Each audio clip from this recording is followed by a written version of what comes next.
Abalala baddemu Christopher Obe yali omubalizi w'ebitabo ng'ono yali amyukibwa David Oloka ate nga Stephen Lwanga yali amyuka Oloka ne Lubega Francis ono nno ye nga yali kafulu bya kompyuta. Bano nno bavunaanyizibwa ku bulankanya nsimbi ezisukka mu buwumbi bwa singi za Uganda 169 ezandibadde eza kasiimo k'abakozi ba gavumenti. Lubega, Sajjabbi ne Lwanga bakwatiddwa beegatte ku Christopher Obe ne Oloka abakwatibwa ku Mandi ya wiiki eno.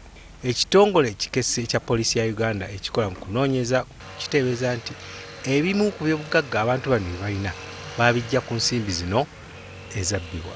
Era poliisi egamba nti wabaddewo kaweefube akolebwa okulaba nti ebyobugagga bino bikyusibwa mu biwandiiko naddala ku bwannannyini.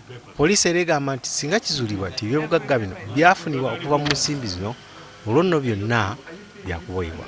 Stephen Chwanuka, WBS TV, Ekibuli.